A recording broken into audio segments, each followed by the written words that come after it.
नमस्कार, लक्षवेधीमध्ये आपल्या सगळ्यांचं स्वागत। मी प्रसाद काथे।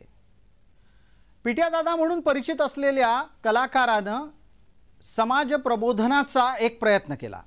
समाज प्रबोधनाचा हा प्रयत्न वाढत्या अंमली पदार्थ सेवन करणाऱ्या तरुणाईच्या बद्दल होता।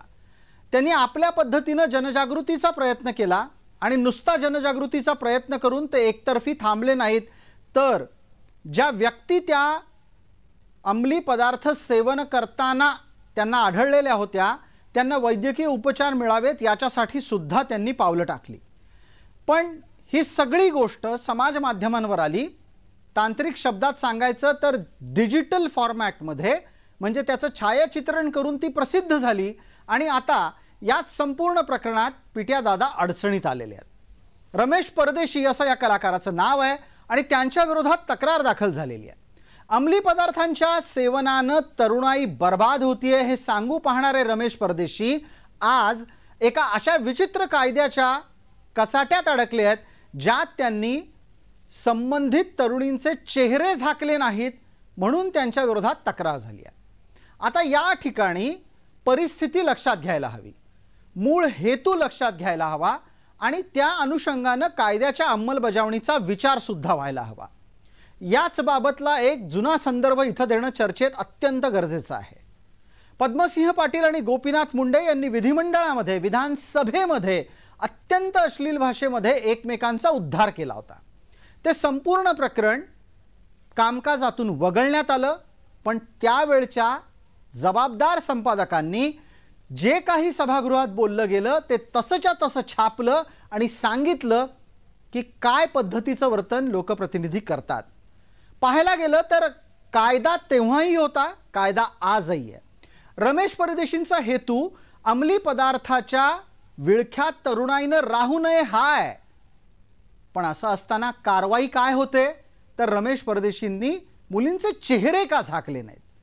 आता इथं चेहरा झाकणं गरजेचं असतं की तरुणाई समोरचं अंमली पदार्थांचं संकट किती गंभीर आहे हे दाखवणं आणि ते अधोरेखित करणं गरजेचं आहे।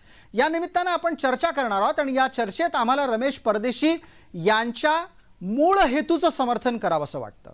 कायद्याच्या दृष्टीनं चर्चा होत राहतील, कायदे कितपत कसे लागू करायचे, कोणी कधी वापरायचे याची चर्चा होत राहील, पण त्याच्याच जोडीला आपल्याला हे विसरता कामा नये की कायदा हा सामान्यांसाठी आणि सामान्यांच्या हितासाठी असलेला हेतू हा कायद्याच्या आड येतो की काय हेही तपासावं लागेल। या चर्चेत आपल्या सोबत असलेल्या मान्यवरांचा मी आपल्याला पटकन परिचय करून देतो। या चर्चेत आपल्या सोबत आमचे प्रतिनिधी रोहन कदम आहेत। रमेश परदेशी स्वतः या चर्चेमध्ये जोडले गेलेले आहेत। आपल्या सोबत ॲडव्होकेट जाई वैद्य आहेत, त्या कायदा तज्ज्ञ या नात्यानं चर्चेत आहेत। आणि आपल्या सोबत वर्षा विद्या विलास आहेत। वर्षा विद्या विलास यांचा परिचय महाराष्ट्राला नशामुक्तीच्या कार्यकर्त्या म्हणून आहे। मी पटकन आधी रमेश परदेशी यांच्यापर्यंत पोहोचू इच्छितो, ते शूटिंग मधला वेळ काढून आपल्या सोबत या चर्चेत आहेत, त्यांचं स्वागत।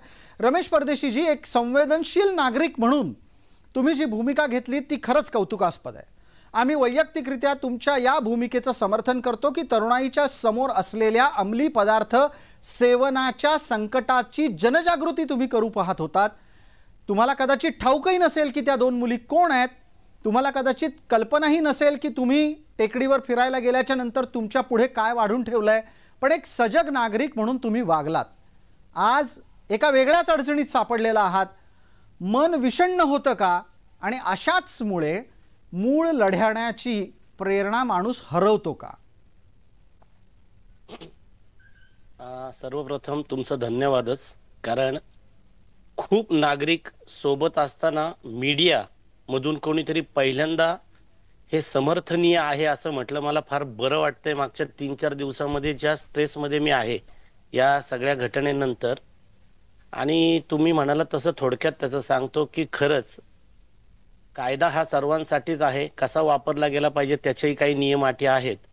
परंतु जर हे असं होत राहिलं तर मला वाटत नाही की परत कुणीतरी कोणाला तरी मदत करायला धजावेल। म्हणजे सर, तुम्ही माझ्या बाजूने ऑलरेडी बोललात की माझा हेतू आणि हे, आणि खरंच तो माझा हेतू माझ्याकडून ते अनावधानाने त्या घटनेचं गांभीर्य दाखवणं हे मला तेव्हा गरजेचं वाटलं, कारण त्याच वयाची माझी स्वतःची मुलगी आहे घरामध्ये, म्हणून ते झालं अनावधानाने आणि त्यांच्या चेहऱ्याचा विषय झाला. परंतु ज्या वेळेला ह्या घटनेची मला एक 10 मिनिटं गेले असतील आणि मला जेव्हा त्याचा की अरे यार म्हटलं काहीतरी गडबड झाली, मी 10व्या मिनिटाला तो व्हिडिओ माझ्याकडनं डिलीट करून टाकला होता. आता विषय हा राहिला की नंतर तो कॉपी करून टाकला. आता मी त्याच्यात पडत नाही, परंतु आणि काय आता ते माझ्यावरती त्याच्यावरती ॲलिगेशन केले, त्याच्यानंतर तक्रार केली गेली आहे. काय होईल मला माहिती नाही, ते पुढचं पुढे होईलच, कायदा जे काय असेल ते करेल. पण मी तुम्हाला सांगतो की मी त्या 2 मुलींचे प्राण वाचवलेत. मला ह्याचं समाधान माझ्या आयुष्यभर राहील. कारण सर, ज्या ठिकाणी त्या पडल्या होत्या त्या ठिकाणावरून तुम्ही जी पाहिली ती जागा ती नव्हतीच मुळी. तिथून 1.5 किलोमीटरवरून मी त्यांना तिथे घेऊन आलो होतो 2 व्हीलरवरती मध्ये बसवून. आणि त्याच्यानंतरची पुढची 10 मिनिटं माझा स्ट्रगल चालला होता की अरे कोणाकडे ते ओला उबेर ॲप आहे का, तर रिक्षा किंवा गाडी तरी मागवा, ह्यांना हॉस्पिटलमध्ये घेऊन जाऊ. तर माझे टेकडीवरचे एक मित्र आहेत तिथं, अभयसिंह धाडवे पाटील, जे कार घेऊन येतात. मला पटकन आठवलं म्हणून मी त्यांना फोन केला आणि त्यांची गाडी त्यांना म्हटलं पाठवता का. त्या 5 मिनिटाच्या स्पॅनमध्ये हा मी व्हिडिओ केला. हा व्हिडिओ करण्यामागचा सर माझा स्वच्छ आणि एवढाच हेतू आहे की आपल्या पुण्यासारख्या सुसंस्कृत शहरामध्ये विद्येचं माहेरघर, संस्कृतीचं माहेरघर असलेल्या याच्यात काही दिवसांपूर्वीच अंमली पदार्थांचा खूप मोठा साठा सापडला होता. आणि कुठंतरी आपल्या इथे असलेली ही तरुण पिढी या वाटेला जाऊ नये. आणि ती जर का दिसलीये तर मी एक सुजाण नागरिक किंवा एक मी पालक म्हणून मी त्याच्याकडे डोळे बंद करून नाही जाऊ शकलो. मला असं वाटतं की मी डोळे बंद करून गेलो असतो तर मला वाटतं बरं झालं असतं, आता असं वाटायला लागले. नाही करू शकलो. रमेश परदेशी, तुम्ही अजिबात काळजी करू नका, याच्यासाठी काळजी करू नका. कारण तुम्ही जर समजा कच खाल्लीत तर भविष्यात तरुणाईला वाचवण्याच्यासाठी किंवा कोणत्याही अडचणीत सापडलेल्या कोणाही व्यक्तीच्या पाठी कोणीही उभं राहणार नाही. कायदा ठीक आहे, त्या मुलींचे चेहरे झाकले गेले पाहिजेत. अरे पण त्यांचे चेहरे झाकले गेले पाहिजेत हा कायदा लागू करत असताना माणसाचा हेतू आपण तपासणार आहोत की नाही हा मुद्दा आहे. मला जाई वैद्य यांच्यापर्यंत पोहोचायचं आहे. जाई वैद्य, आपल्याला या प्रकरणामध्ये रमेश परदेशींची मदत करता येणार आहे की नाही? एक गोष्ट आपल्याला लक्षात ठेवायला पाहिजे की कायद्याच्या दृष्टीने जो गुन्हा आहे तो कायदा गुन्हा नाही असं तर निश्चित म्हणणार नाही. पण ज्याला मिटिगेटिंग फॅक्टर्स म्हणतात, ज्याला मेन्स रिया किंवा त्याच्या मागचा हेतू काय होता म्हणतात, हे कायदा निश्चित बघतो. आणि मला असं वाटतं की जरी याच्यामध्ये कायद्याच्या द्वारे गुन्हा ठरवला गेला तरी देखील त्याच्यासाठी जी शिक्षा असते ती शिक्षा न देण्याचं सुद्धा न्यायालयाला अधिकार असतात. की जर तो काय त्याच्या मागचे जे हेतू आहेत किंवा त्याच्या मागे असं इंटेन्शन नव्हतं असं जर का आपण सिद्ध करू शकलो तर. याच्यामध्ये हे सांगताना मला अजून एक गोष्ट सांगावीशी वाटते की परदेशी साहेबांचं मनपूर्वक अभिनंदन सर्वप्रथम की त्यांनी 2 मुलींचे जीव वाचवले. आणि मला वाटतं की याच्यापेक्षा जास्त मोठं सत्कृत्य किंवा पुण्य दुसरं कुठलंही नाही. दुसऱ्या कोणाचा तरी आपण जीव वाचवू शकतो यासारखं. पण याच्या बरोबरीने त्या मुलींचा जो काही राईट टू प्रायव्हसी आहे त्याचंही कुठे उल्लंघन होत नाही ना हे पाहणं हे महत्वाचं होतं. आणि त्याच्या हे तुम्ही जे काम करत होतात किंवा ज्या परिस्थितीतनं तुम्ही त्या मुलींना वाचवलं त्यामध्ये कदाचित अनावधानाने राहून गेलं असेल, म्हणजे मला हे पूर्णपणे मान्य आहे. त्यामुळे ही सत्य परिस्थिती जी आहे ही न्यायालय सुद्धा निश्चित लक्षात घेईल असं मला वाटतं. जाई वैद्य, धन्यवाद. आपण तांत्रिक मुद्दे समोर आणत असतानाच या संपूर्ण प्रकरणामध्ये रमेश परदेशी यांना धीर पण दिलात. परदेशीजी, एक 30 सेकंदात पटकन आपली प्रतिक्रिया अपेक्षित करतो. आपल्याला वर्षा विद्याविलास यांच्यापर्यंत पोहोचायचं आहे. रोहन कदम आमचे प्रतिनिधी सुद्धा वाट पाहतात. चर्चेला आपल्याला पुढे न्यायचं आहे. मला पटकन सांगा रमेश परदेशी, ज्या वेळेला कायदेशीररित्या काम करणारी मंडळी दोन्ही बाजू समोर आणतात तेव्हा थोडंसं हायसं वाटतंय? हो, 100% हायसं वाटतंय. कारण मीही कायद्याचा विद्यार्थी आहे, त्यामुळं मला आता ते हायसंच वाटतंय. आणि याच्यावरची प्रतिक्रिया आता काय देऊ तुम्हाला 30 सेकंदात सांगायचं तर जर का तुम्ही पुढे जाणार असाल तर मी एवढंच सांगेन याच्या माध्यमातून की पुण्यासारख्या शहरामध्ये आपण कुणालाही दोष न देता, म्हणजे पोलीस यंत्रणेला, प्रशासनाला यांना दोष न देता प्रत्येक नागरिकांनी, प्रत्येक पालकांनी ही मुवमेंट म्हणून याच्याकडे बघितलं पाहिजे आणि डोळे बंद न करता हे खूप सिरियसली घेतलं पाहिजे. आता आपल्या हातात घेतलं पाहिजे, जे की आपण आपल्या घरापर्यंत हे येईल याची वाट कुणी बघू नये आणि कारवाई जे काय व्हायची ती होत राहील. पण तुम्ही सांगितलं तसंच मला आश्वस्त केलं, त्याबद्दल धन्यवादच. आणि मॅडम तुमचं पण खूप धन्यवाद. त्यामुळं माझा धीर जास्त वाढलाय आणि इथून पुढे माझी ही जी काय मदत करण्याची वृत्ती ही कधीही मी बंद पडू देणार नाही. पण काळजी नक्की घेईन हे 100%. कारण मला आता कळलं की अनावधानाने घडली ती चूक म्हणजे चूकच असते, पण तरीही ती होणार नाही. बिलकुल बिलकुल. कायद्याच्या संदर्भातलं एक प्रसिद्ध वाक्य आहे की कायदा माहीत नसणं म्हणजे गुन्हा करायला परवानगी नाही. हा एक भाग कायदेशीरदृष्ट्या न्यायमंडळामध्ये नेहमीच चर्चेला जातो. वर्षा विद्याविलास यांच्यापर्यंत पोहोचतो. वर्षाताई, आपण महाराष्ट्रात नेहमी सांगता की व्यसनापासून लांब राहा आणि खास करून मला तुमचं एका बाबतीत कायम कौतुक राहिलेलं आहे की वर्षा विद्याविलास या थेट भूमिका घेतात महिलांनी व्यसनाच्या अधीन होऊ नये म्हणून. वर्षाजी, हे तुमचं अत्यंत कौतुकास्पद पाऊल आहे, कारण बऱ्याचदा अनेक मंडळी अशा प्रकारची भूमिका घेण्यापासून कचरत असतात. थोड्या वेळापूर्वी रमेश परदेशींनी जे सांगितलं की ज्या वेळेला त्यांना 2 व्यसनाधीन तरुणी दिसल्या तेव्हा त्यांना त्यांची मुलगी आठवली. मी पुढे जाऊन असं म्हणेन की हा व्हिडिओ पाहिल्यानंतर आणि रमेश परदेशींचं वक्तव्य ऐकल्यानंतर मला माझ्या अंगावर शहारा येताना अनुभवायला येत आहे, कारण माझी मुलगी आता जवळपास याच वयोगटात आहे आणि ज्या वेळेला ती शिक्षणासाठी घराच्या बाहेर जायचा विषय करते तेव्हा माझ्या मनात चिंतेचं काहूर निर्माण होतं. जे रमेश परदेशींनी त्यांच्या दुसऱ्या उत्तराच्या शेवटच्या टप्प्यात सांगितलं ते जास्त गांभीर्यानं घ्यावं आणि वर्षा विद्याविलास आपण त्याचं उत्तर द्यावं. यात पालक कमी पडतायत का परिस्थिती वेगानं बदलत चालली आहे? नक्कीच. सर्वप्रथम आपण हा विषय घेतला त्याबद्दल खरंच धन्यवाद. सातत्यानं व्यसनाबद्दलचे विषय आपण चर्चेत आणता त्याबद्दल खरंच धन्यवाद. एक महिला म्हणून सुद्धा, एक आई म्हणून सुद्धा आणि एक सामाजिक कार्यकर्ता म्हणून सुद्धा ही घटना माझ्यासाठी स्पष्ट करतात. आणि मुळात मुलींचं जी कृत्य आहे ते चुकीचाच झालं आहे. कारण 21व्या शतकात आपली 21व्या शतकाची नारी म्हणून जी एक प्रतिमा असते त्याला कुठेतरी चुकीच्या पद्धतीनं या ज्या मुली घेतात आहेत तरुण मुली, आणि ते खूप चुकीचं आहे असं मला वाटतं. या सगळ्या घटनेला जेव्हा मी बघते तेव्हा रमेश परदेशींनी नक्कीच सामाजिक भावनेतून या सगळ्या गोष्टी मुलींना मदत करणं वगैरे जे केलं त्याचं एकीकडे ठीक आहे, त्यांना एक धीर देणं किंवा त्यांचं अभिनंदन जरी मी केलं तरी आता ऍडव्होकेट जाई जे सांगितलं की चेहरा न दाखवता सुद्धा हे करता आलं असतं. त्यामुळे ती गोष्ट कायद्याची आपल्या प्रत्येक नागरिकांनी लक्षात ठेवली पाहिजे. मला असं वाटतं की पहिला माझा प्रश्न असा आहे की मुलींपर्यंत हे ह्या सगळे नशेचे पदार्थ पोहोचतातच कसे? मग कायदा सुव्यवस्था यंत्रणा ही कुचकामी ठरते का आपली आजही? सरकार व्यसनमुक्तीच्या विषयासंदर्भात कधी गंभीर होणार आहे हा आमचा प्रश्न आहे. म्हणजे सरकारने तंबाखूला निग्लेक्ट केलं, सरकारने दारूला निग्लेक्ट केलं. याचे दुष्परिणाम आहे की मग दारू नाही, तंबाखू नाही, तर मग ड्रग सारखा जो नशा आहे त्याच्या म्हणजे जो अधिक तुम्हाला नशेकडे नेतो त्या नशेकडे युवक वळले जातात. आणि ड्रग्स ही नशेची शेवटची पायरी आहे, लक्षात ठेवलं पाहिजे.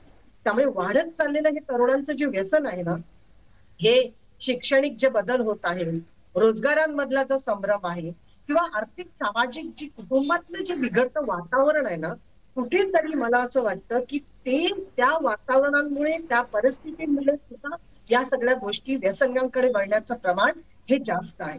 पण मला रमेश परदेशींना सांगायचं की त्यांनी मायूस होऊन घ्यायची गरज नाही. त्यांनी एक अलर्ट सिटीजनची भूमिका निभावली. पण एवढंच त्यांना प्रश्न विचारायचा वाटतो, हा व्हिडिओ व्हायरल करून आपण काय साध्य केलं? त्यामुळे कारण पुढील आयुष्यात या मुली सुखरूप बाहेर येतील, पण व्हायरल झालेला व्हिडिओ जो आहे तो आयुष्यभर या मुलींचा पाठलाग करत राहील. म्हणजे एक कार्यकर्ता म्हणून मला असं वाटतं त्यांना सांगावं वाटतं. मुलींच्या कुटुंबाची आता काय व्यवस्था असेल, त्यांच्या शेजारी समाज त्यांच्याकडे कसा बघत असेल, ही सगळी परिस्थिती आपण सामाजिक कार्यकर्ता म्हणून लक्षात घेतली. म्हणजे समाजसेवेला प्रसिद्धीची जोड. मला माहिती की तुम्ही प्रसिद्धीसाठी केलं नाही, तुम्ही प्रश्न गांभीर्यता आणण्यासाठी म्हणजे लोकांसमोर आणण्यासाठी, सरकार समोर आणण्यासाठी हे सगळं केलंय. पण आपल्या सगळ्या समाजसेवक समाज कार्यकर्त्यांनी लक्षात घेतलं पाहिजे की समाज सेवेच्या प्रसिद्धीची जी जोड आहे ती माणुसकीला घातक ठरते का, हा प्रश्न आज मला वाटतं की विचारावासा वाटतो.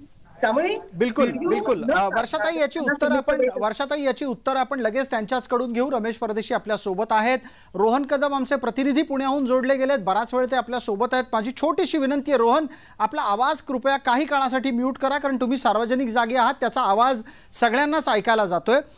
पटकन रमेश परदेशी आपल्यापर्यंत येतो. जी चिंता आत्ता व्यक्त केली गेली वर्षा विद्याविलास यांच्याकडून, त्यावरचं आपलं उत्तर अपेक्षित करतो.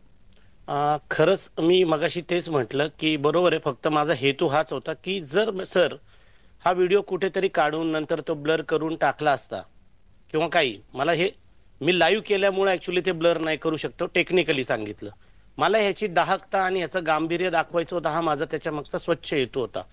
परंतु मी त्या मोशनमध्ये होतो आणि मला 10व्या मिनिटाला, मी तुम्हाला तेही सांगितलं की 10व्या मिनिटाला मला रिअलाइज झालं, अरे यार आपण ना गडबड झाली, ते चेहरे दिसले आणि मी तो डिलीट केला.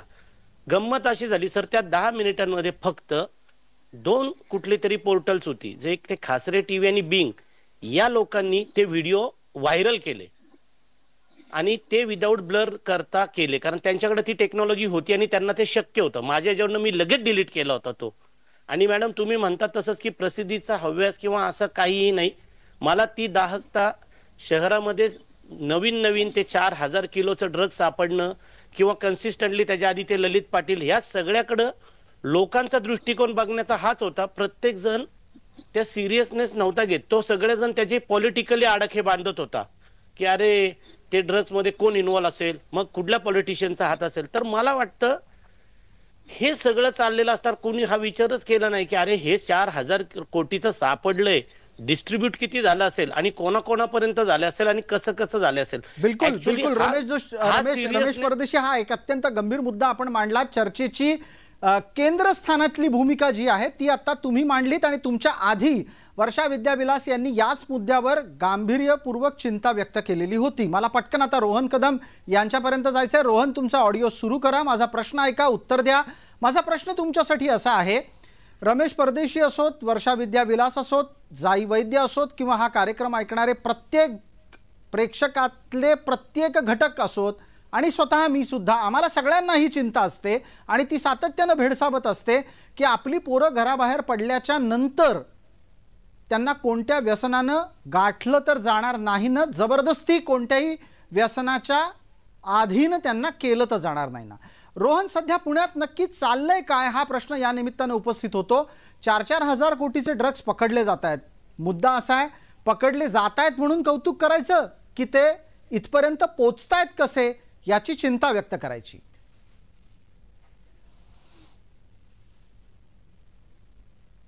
रोहन, माईक सुरू करा आपला. मी आपल्याला आधीच सांगितलं होतं, माईक सुरू करा आणि आपलं बोलणं सुरू करा. बोला. जातं विद्येचं माहेरघर म्हणून, वैचारिक लोकांचं, विचारवंतांचं पुणे मानलं जातं. परंतु मागील काही दिवसांपूर्वी गुन्हेगारी इतकी वाढली आणि अंमली पदार्थांची तस्करी असेल, ड्रग्सचं सेवन असेल, खुलेआम चाललेल्या पार्ट्या असतील, यामुळे पुणेकर जे आहेत ते सगळेच चिंतेमध्ये पडलेले पाहायला मिळत आहेत. आणि ज्या दिवशी रमेश परदेशींनी तो व्हिडिओ जो आहे तो व्हायरल केला, त्यांच्या फेसबुकवरून तो प्रसारित झाला, त्यावेळेसपासून पुणेकरांच्या चिंतेमध्ये जी आहे ती मोठ्या प्रमाणामध्ये भर पडलेली पाहायला मिळते. परंतु मोठ्या प्रमाणामध्ये पुणेकर नागरिक जे आहेत ते रमेश परदेशींनी घेतलेल्या भूमिकेचं स्वागत देखील करतायत. अनेक जणांचं हेच म्हणणं आहे की राईट टू प्रायव्हसी जे कन्सेप्ट बोलून दाखवलं जातं आणि त्याच्यामुळेच रमेश परदेशींवरती गेले अनेक दिवस ताशीर देखील ओढले जात आहेत, त्यांच्यावरती टीका देखील केली जाते. परंतु लोकांना, पुणेकरांना तेच वाटतंय की राईट टू प्रायव्हसीची व्याख्या जी आहे ती अधिक विस्तृत झाली पाहिजे. नेमकी प्रायव्हसी भंग म्हणजे काय? जर का एखाद्या ठिकाणी एखादी व्यक्ती, मुलगा असो किंवा मुलगी असो, ते जर का सार्वजनिक ठिकाणी असे प्रकार करत असतील तर ते त्यांची प्रायव्हसी म्हणायची का, हा देखील प्रश्न जो आहे तो पुणेकरांकडून उपस्थित केला जातोय. त्यामुळे रोहन, एक पटकन या निमित्तानं खुलासा तुम्हीच तुमच्याकडून करा आणि त्याचं उत्तरही लोकांना कळू द्यात की रमेश परदेशींच्या विरोधात तक्रार कोणी केली आहे आणि ती तक्रार करणारी मंडळी ही केवळ आणि केवळ स्त्री हक्क कार्यकर्ते आहेत की इतर काही? रमेश परदेशींच्या विरोधामध्ये राज्य महिला आयोगाच्या अध्यक्ष रुपाली चाकणकरांकडे एक पत्र गेलेलं आहे. पुण्यातीलच त्या कार्यकर्ते आहेत आणि त्यांच्याकडून रमेश परदेशींनी कशा प्रकारे ते चित्रित केलं आणि त्याचे परिणाम भविष्यामध्ये काय होऊ शकतात आणि असे प्रकार जर इथून पुढच्या काळामध्ये प्रत्येकाने केले तर महिला स्वातंत्र्यावरती किती मोठ्या प्रमाणामध्ये गदा येऊ शकते असा प्रकार जो आहे तो त्यातून सांगण्यात आलेला आहे. परंतु मग या प्रकरणामध्ये रोहन आणखीन एका पटकन प्रश्नाचं उत्तर द्या. चर्चेला आपल्याला आटोपता पण घ्यायचं आहे आणि इतरही मान्यवरांकडून मला प्रत्येकी एक एक प्रतिक्रिया घ्यायची आहे. सर्वसामान्य पुणेकरांची काय प्रतिक्रिया आहे आणि त्यात सुद्धा परिवारात या संदर्भात, कुटुंबामध्ये या संदर्भामध्ये काय चर्चा सुरू झालेल्या आहेत? निश्चितपणाने प्रत्येक परिवारातील प्रत्येक घटक जो आहे तो हाच विचार करतोय की आपली मुलं या सगळ्यापासून कसे लांब राहतील.